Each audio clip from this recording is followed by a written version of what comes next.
മഹാഭാരത യുദ്ധത്തിൽ വിജയം കൈവരിച്ചുകൊണ്ട് യുധിഷ്ഠിരൻ ഹസ്തിനാപുര മഹാരാജ്യത്തിൻ്റെ ചക്രവർത്തിയായി മാറി. പാണ്ഡവർക്ക് തങ്ങളുടെ ആകെയുള്ള പ്രതീക്ഷയാകുന്ന അഭിമന്യുപുത്രൻ പരീക്ഷിത്ത് പിറവികൊണ്ടു. കാലാന്തരത്തിൽ പാണ്ഡവർ പരീക്ഷിത്ത് കുമാരനെ രാജ്യഭാരം ഏൽപ്പിച്ചുകൊണ്ട് പ്രസ്ഥാനത്തിനായി പുറപ്പെട്ടു. പരീക്ഷിത്തിന് മാതൃകുമാരി മാദ്രാവതിയിൽ ജനമേജ്ഞയൻ എന്നൊരു സന്താനം പിറക്കുന്നു.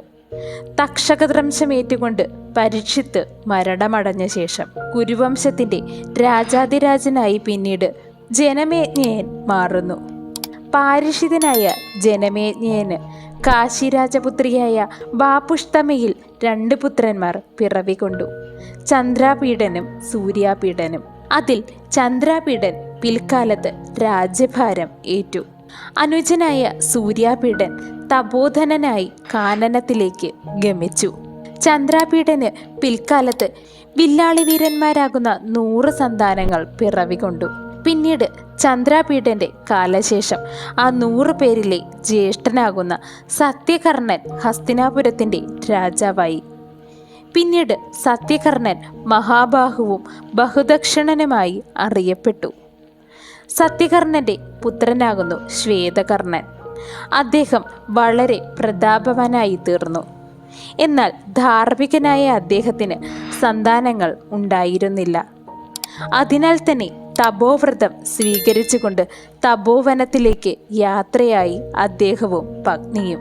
ശ്വേതകർണന്റെ പത്നിയാകുന്ന മാനിനി എന്ന യാദവി അദ്ദേഹത്തിൽ നിന്നും ഗർഭം ധരിച്ചു.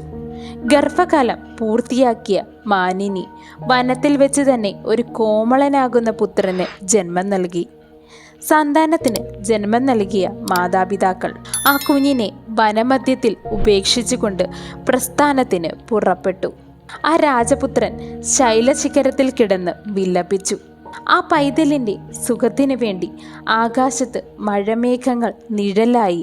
അങ്ങനെയിരിക്കെ മുനി ശ്രേവിഷ്ഠയുടെ പുത്രന്മാരായ കൗശികനും പിബലാദനും ആ വഴി വരുവാനിടയായി. ആ ശിശുവിനെ കണ്ടു.